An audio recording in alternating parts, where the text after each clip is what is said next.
संचिन्तयेत् भगवतश्चरणारविन्दम् वज्राङ्कुशध्वजसरोरुहलाञ्छनाढ्यम् उत्तुङ्गरक्तविलसन्नखचक्रवाल ज्योत्स्नाभिराहतमहद् हृदयान्धकारम्।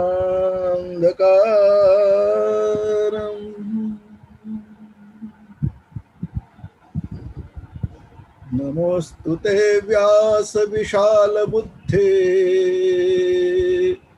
फुल्लारविन्दायतपत्रनेत्र येन त्वया भारततैलपूर्णः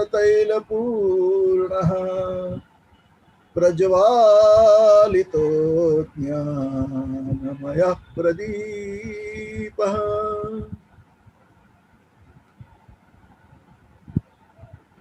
चिन्ता संतानहन्तारो यत्पादाम्बुजरेणवः स्वीयानान्तान् निजाचार्यान् प्रणमामि मुहुर्मुहुः। यदनुग्रहतो जन्तुः सर्वदुःखातिगो भवेत् तमहं सर्वदा वन्दे श्रीमद्वल्लभनन्दनम्। शङ्करं शङ्कराचार्यं केशवं बादरायणं सूत्रभाष्यकृतौ वन्दे भगवन्तौ पुनः पुनः।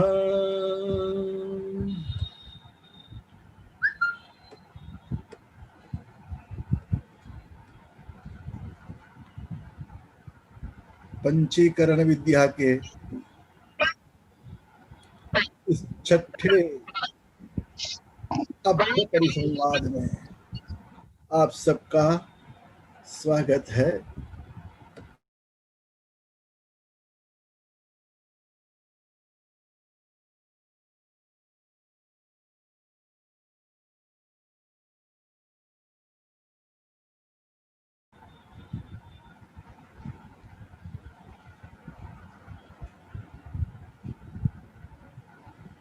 पंचीकरण विद्या के ओंकार को समझाते हुए श्रीमद् आद्य शंकराचार्य जो तीन अवस्थाएं हैं, सुषुप्ति, स्वप्न और जागृत अवस्था, तो जागृत की व्याख्या करते हुए उन्होंने कहा इंद्रियैहि अर्थोपलब्धि जागरितम। इंद्रियों द्वारा जो विषयों का ज्ञान हमको होता है, जिस अवस्था में इसको होता है उस अवस्था को हम जागृत अवस्था कहते हैं, जागृत अवस्था कहते हैं। तो इसी को श्रीमद् आद्य शंकराचार्य के परम शिष्य सुरेश्वराचार्य जी ने समझाया कि प्रथम ज्ञानेंद्रिय और उसके बाद कर्मेंद्रिय और उनसे उत्पन्न ज्ञान की जो प्रक्रिया, जिसको अध्यात्म, अधिभूत और अधिदेव, इसके रूप में उन्होंने उसका वर्णन कर दिया। ये जो ज्ञानेंद्रिय और कर्मेंद्रिय, हमने पिछले उसमें देखा कि ये जो ज्ञानेंद्रिय और जो कर्मेंद्रिय हैं, उसके बाद अंतःकरण की बारी आती है।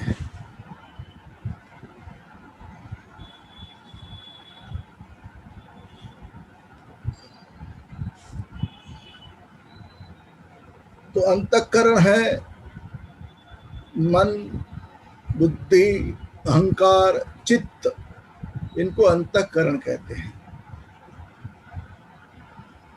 उसमें पहला आता है मन। सुरेश्वराचार्य जी लिखते हैं, बहुत सरल लिखते हैं, शब्दों पर ध्यान दीजिए। मनो अध्यात्ममिति प्रोक्तम मंतव्यं तत्र यद् भवेत् अधिभूतम तदित्युक्तम चंद्रस्तत्रादिदैवतम। मन अध्यात्म है, वो इंद्रिय है, अध्यात्म हो गया। और जो मंतव्य यानी मनन करने योग्य, जिसका मनन करते हैं, हम विचार करते हैं, वो होता है अधिभूत। और इसके अधिष्ठात्र देवता जो हैं मन के, अधिभूत के, वो है चंद्र। वेदों में कहा गया है चंद्रमा मनसो जाता, चंद्रमा मनसो जाता। मन से भगवान ने चंद्र की उत्पत्ति की, और जो मन से उत्पत्ति की है, तो भगवान ने इसी मन को अधिष्ठात्र देवता, मन चंद्र को मन के अधिष्ठात्र देवता बनाया। अगर किसी के मन की अवस्था को जानना हो, तो ज्योतिषी लोग है ना, वो जन्म कुंडली देखते हैं और जन्म कुंडली के अंदर चंद्र की परिगणना करते हैं, चंद्र को देख लेते हैं, चंद्र किस परिस्थिति में है, किस राशि में है, किस प्रकार से, ये चंद्र क्या इंगित कर रहा है। चंद्र को समझ लेने से उसके मन को समझा जाता है। चंद्र उसका देवता है। चंद्र की पोजीशन देख लिया, मन समझ में आ जाता है। ये जितना जिसका चंद्र बलवान है, उतना उसका मन जो है दृढ़ संकल्प होता है।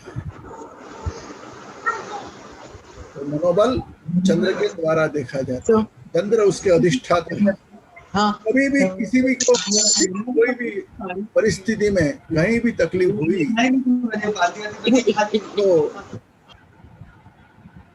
तो वर्षा जोशी म्यूट થઈ જાઓ।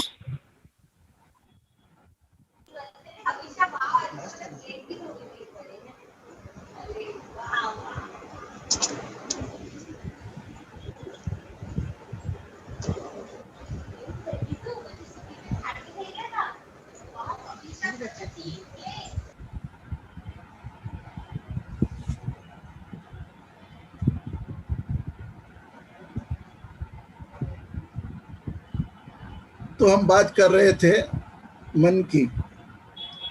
ये जो अंतःकरण की जो बात चल रही है, इसी में हम आगे बढ़ते हैं कि मनोबल के द्वारा जैसी मन की परिस्थिति, मन की अवस्था है, तो इसका बल चंद्र को दिया गया है। चंद्र की जितनी उपासना, चंद्र का जितना प्राबल्य, उतना ही मन अच्छा होता है, मन शुद्ध होता है, मन बलवान होता है। इसलिए चंद्रमा उसकी अधिष्ठात्र देवता मानी। फिर बारी आती है, दूसरा अंतःकरण है बुद्धि। तो बुद्धि हो गई अध्यात्म। अब आप समझ गए कि जो बोधव्य है, जो जानने योग्य है, जिस विषय को हम जानना चाहते हैं वो सब जो विषय है वो सब अधिभूत कहलाएंगे। तो बुद्धि अध्यात्म है, बोद्धव्य ये अधिभूत है, और उसके देवता, उसके अधिष्ठात्र देवता हैं बृहस्पति, गुरु। देवताओं के जो गुरु जो है ना बृहस्पति, वो उसके अधिष्ठात्र देवता है बुद्धि के। हमारी बुद्धि अतिशय तीव्र होगी, जानने लायक होगी, बोद्धव्य विषय को हम ग्रास्प कर सकें, उसको धारण कर सकें, उसका अध्ययन कर सके अच्छी तरह से, इसके लिए बृहस्पति की कृपा होना आवश्यक है। तो बृहस्पति उसके अधिष्ठात्र देवता हैं। श्रीमद् भागवत में वर्णन आता है, उद्धव जी की बात है, तो वृष्णीनां प्रवरो मंत्री कृष्णस्य दयितः सखा शिष्यो बृहस्पते साक्षात् उद्धवो बुद्धिसत्तमः।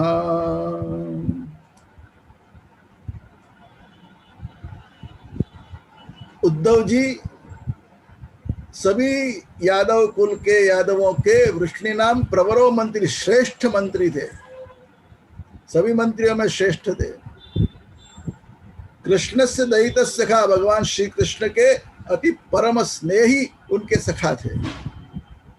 भगवान श्री कृष्ण का उद्धव के ऊपर अत्यंतिक प्रेम था, इसीलिए तो भगवान ने पूरी उद्धव गीता श्रीमद् भागवत के 11वें स्कंद में कही।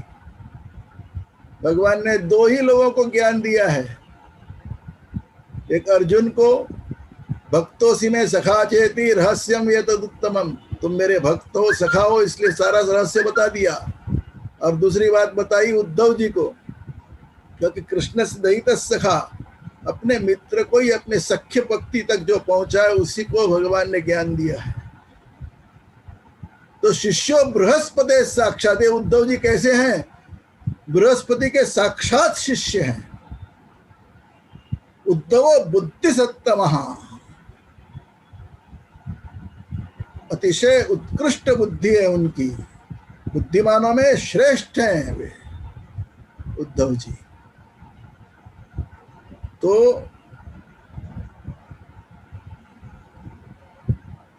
ऐसे श्रेष्ठ बुद्धिमान, ऐसे जो उद्धव जी हमारे, ये बृहस्पति की कृपा से हुए हैं।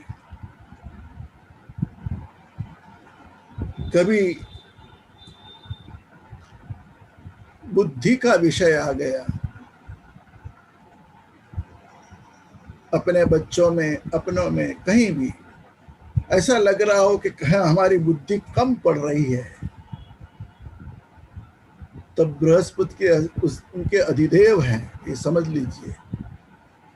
जो बुद्धि अगर अध्यात्म है, बोद्धव्य जो विषय है, वो हमारा अधिभूत है। इन अधिभूत और ये अध्यात्म, इनकी शक्ति, इनको प्रदान करने वाले ये बृहस्पति है। तो बृहस्पति हमारे आराध्य देव बनते हैं जब बुद्धि की बात आती है। तो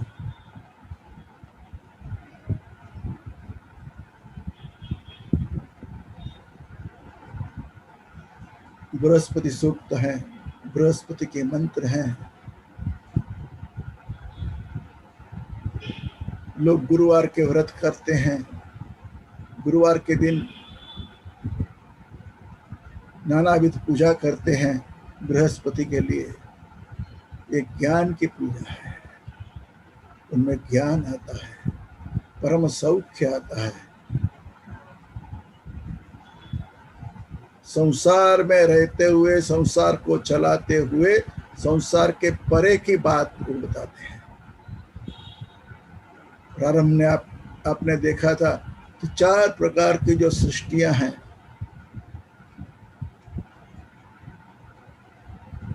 चार प्रकार के जीव आए थे। जरायुज, अंडज, स्वेदज, उद्भिज, अंडे से उत्पन्न होने वाले, पसीने से उत्पन्न होने वाले, हाँ, और पृथ्वी को फाड़ करके जो वृक्ष इत्यादि उगते हैं, सब उद्भिज सृष्टि। और पहला जो बताया जरायुज सृष्टि, जरायुज सृष्टि में हम सब मानव आते हैं। और जरायुज सृष्टि का जो अंतिम छोर जो है ऊपर का, वो बृहस्पति है, जो बुद्धि का, जो जिसमें बुद्धि मानी जाए, बुद्धिमानों में श्रेष्ठ जरायुज होते हैं, अतिशय बुद्धि है, तो बृहस्पति उनके अधिदेव है। तो ये सारे प्रपंच को समझाते हुए जब समाधि की ओर आगे बढ़ना है, तो ज्ञानेन्द्रिय कर्मेंद्रियों के बाद जो अंतःकरण की बात आई, तो अंतःकरण के अंदर भी मन को समझना है, बुद्धि को समझना है। बुद्धि का बल होना चाहिए, मन का बल होना चाहिए, तभी हम समाधि की ओर आगे बढ़ सकते हैं। इसलिए बृहस्पति ज्ञान के अधिष्ठात्र देवता हैं। अब अंतःकरण का तीसरा चरण, तीसरी बात क्या आती है अंतःकरण में? अहंकार। अहंकार ये अध्यात्म हो गया, अहंकर्तव्य ये अधिभूत हो गया, और उसके अधिष्ठात्र देवता है रुद्र। मैं करता हूं, मैं सुनता हूं, मैंने किया, ये चीज मैंने बनाई है, मैंने किया, ये अहंकार है। मैं ये करूंगा, मैं वो करूंगा, ये जो अहंकार की जो बात है, वो जो अहं कर्तव्य जो है, जो मैं करूंगा जिस चीज को, वो जो मेरा कर्तव्य अहंकार से जो हम बोल रहे हैं ना, उसे कहते हैं अधिभूत। और इसके अधिष्ठात्र देवता है रुद्र। रुद्र ही अहंकार को कंट्रोल करते हैं। रुद्र की उपासना की तो अहंकार को जान लिया, समझ लो। अहंकार का नियमन रुद्र द्वारा होता है, वो उसी के अधिष्ठात्र देवता है। अहंकार को तोड़ना है तो भी रुद्र चाहिए, अहंकार को जोड़ना है तो भी रुद्र चाहिए, और अहंकार को मिला देना है भगवान में तब भी रुद्र चाहिए।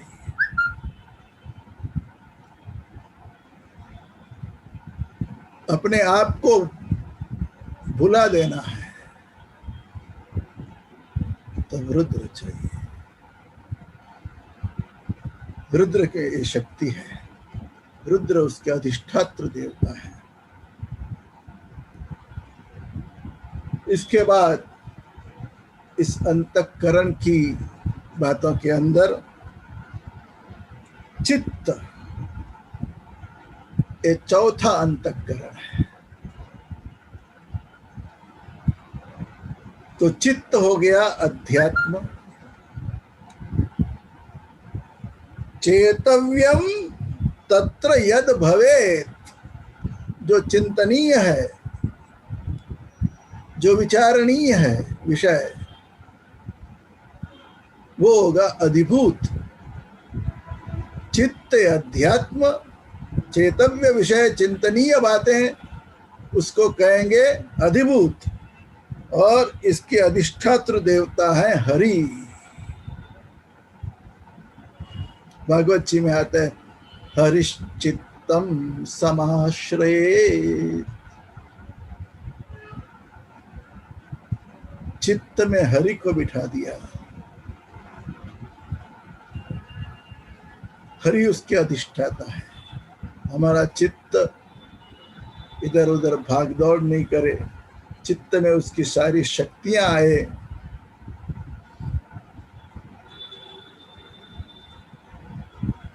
चित्त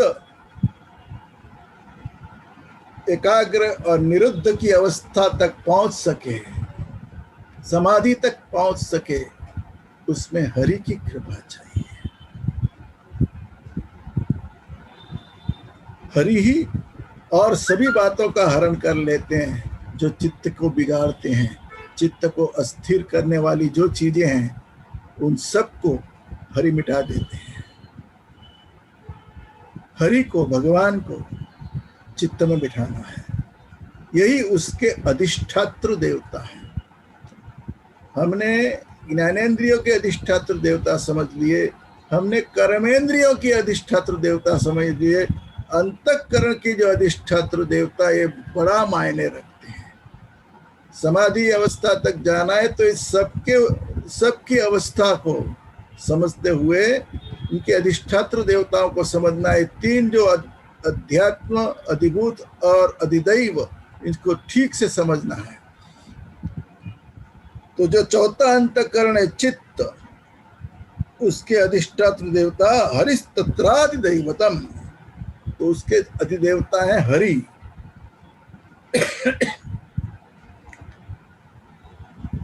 उसके बाद एक पांचवी बात है और वो है अज्ञान। हमको समाधि की ओर जाना है, मगर जो अज्ञान है, अज्ञान किसको कहते हैं? तमो अध्यात्ममिति प्रोक्तम। तम अंधकार, अज्ञान ये अंधकार है, हमको रोकता है, प्रकाश से रोकता है, ज्ञान से रोकता है वो। तो अज्ञान एक हो गया अध्यात्म, और अधिभूत क्या होगा? अज्ञान द्वारा जो उत्पन्न होते हैं ना, काम, क्रोध, लोभ, ये जो विकार जो उत्पन्न होते हैं ना, कामादि विकार, वो सब अधिभूत हैं। और इसके अधिष्ठात्र देवता है ईश्वर, इनके ऊपर अधिकार करने वाले हैं ईश्वर।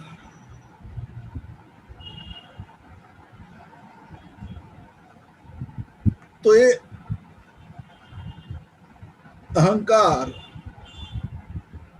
उसके बाद हमने चित्त को भी समझा।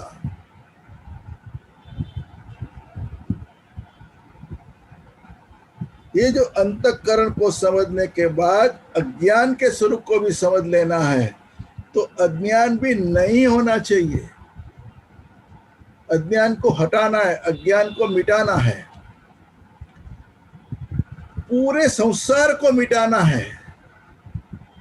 ये जो मिटाने की प्रक्रिया को जब जान लेंगे, उत्पन्न हुई चीज को जानना है, कैसे कैसे ये सब उत्पन्न हुआ है, कहाँ से उत्पन्न हुआ है। ये उत्पन्न हुई चीज को करने के बाद उसको मिटाने वाली चीज को भी समझना है। तो अज्ञान ये अंधकार है, उससे उत्पन्न हमें कामना उत्पन्न हो गई, हमें काम विकार उत्पन्न हो गया, हमें क्रोध विकार उत्पन्न हो गया। अलग अलग काम, क्रोध, लोभ, मोह, मद, मत्सर, बहुत सारी चीजें बताई गई है जो अज्ञान के द्वारा उत्पन्न होती हैं। उनके ऊपर नियमन ईश्वर का है। ईश्वर की शरण में जाओ तो इनको आप हटा सकते हैं, क्योंकि वो प्रकाश है, वो ज्ञान है, और इसके अधिष्ठात्र देवता ईश्वर है। तो यह जो जागृत अवस्था, इस जागृत अवस्था के अंदर सभी इंद्रियों का जो आश्रय, यानी ज्ञानेंद्रिय, कर्मेंद्रिय और अंतःकरण, ये सब कहाँ रहेंगे? ये सब रहते हैं शरीर में। तो सभी इंद्रियों का जो आश्रय वो शरीर है, यानी पहले प्रारंभ में कहा उसे विराट कहते हैं। और इन दोनों का, जागृत अवस्था और ये विराट शरीर, इन दोनों के जो अभिमानी है उसी को कहते हैं विश्वात्मा। अब तक विराट संज्ञा अलग थी, विश्वात्मा संज्ञा अलग है। तो विश्वात्मा को विराट स्वरूप से अभिन्न देखना है। एयम जागरितावस्था शरीरम करणाश्रयम, शरीर इंद्रियों के करण का आश्रय है। और यस्तयोर अभिमानी स्यात् विश्व इत्यभिधीयते, इनकी जो अभिमानी, इनको जो समझने वाला वो है विश्वात्मा। विश्वम वैराज रूपेण पश्येद भेद निवृत्त है। अभी यहाँ पर निवृत्ति करनी है भेद की।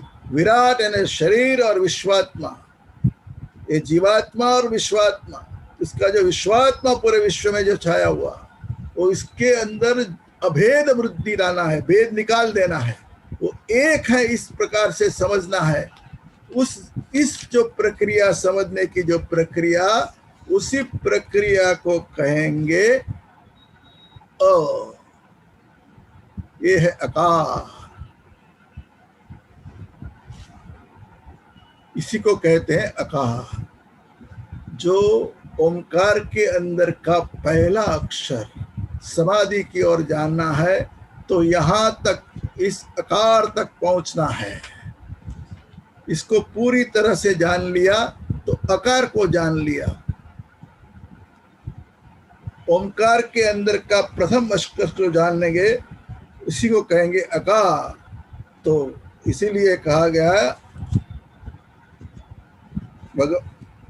अपने शंकराचार्य जी ने जो बात कही, तो उन्होंने ये कहा कि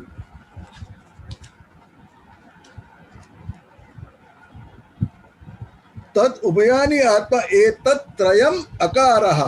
ये जो तीनों जो बातें आ गई तो आकार आ गया, ऐसा समझ लो।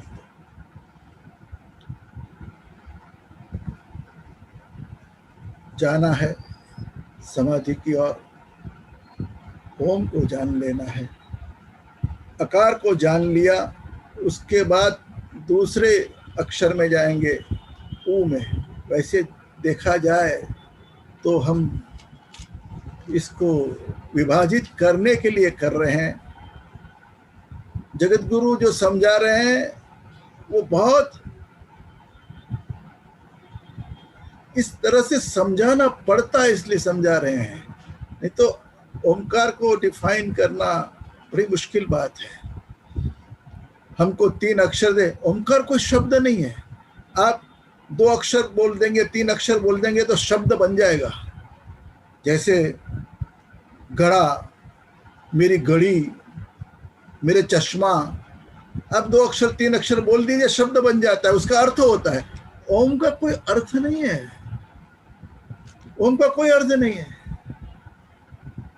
तो हम बोलते हैं, उसका जप तो करना ही है, जप सिद्ध करना है। मगर हम बोलने के वास्ते बोल लेते हैं कि भाई ओंकार का जप करो।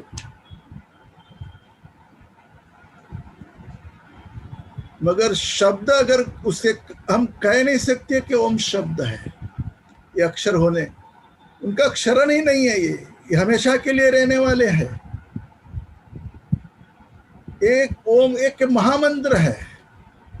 बाकी के दुनिया के सारे जो मंत्र हैं ना, वो साधारण मंत्र ही हैं, मगर ओम ये महामंत्र है। और महामंत्र होने से आप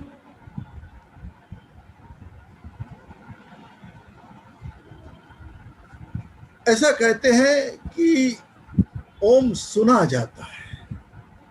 बाकी शब्द जो होते हैं ना, 2 भेद हैं, अभिघातो नोदनंच, आहत अनाहत। जो टकराते हैं, मेरी जीभ टकराती है, मेरे होठ से टकराती है, मेरे तालू से सब टकराती है, मेरे दांत से टकराती है, तो शब्द निकलते हैं। अब किसी भी चीज को टकराव हो गया तो आवाज आती है, शब्द निकलता है। ओम का कोई टकराव नहीं, तो टकराव से उत्पन्न होने वाला नहीं, वो तो पहले से है। मगर कहने के लिए हम ये कह देते हैं, ये शब्द नहीं है। शब्द का एक अर्थ होता है, इसका अर्थ भी नहीं है। ये कोई आवाज नहीं है। एक कोई ध्वनि हम बोलने के लिए बोल लेते हैं, मगर ये ओंकार अपने आप में परिपूर्ण है, अपने आप में अंतिम है, और इसीलिए अंतिम है, इसीलिए उसी के द्वारा ही समाधि तक पहुंचना है। तो जैसे ही हम उच्चार तो कर लेते हैं, ओ,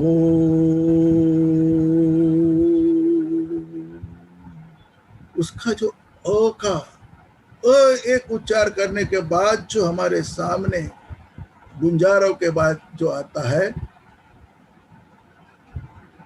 तभी उस आकार को समझने के लिए इतनी सारी, ये जो छठे प्रकरण तक जो बात हमने आपको बताई है, वो केवल इतना ही है, अ।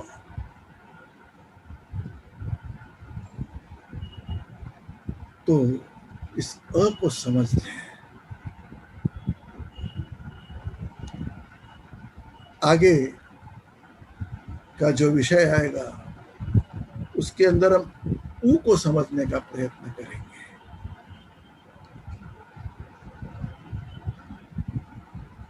ऐसा हमारे शास्त्रों में कहा गया है कि ये घोष है, आत्मघोष है। आप दो कान में उंगलियां डाल दो और आपको आत्मघोष सुनाई देगा।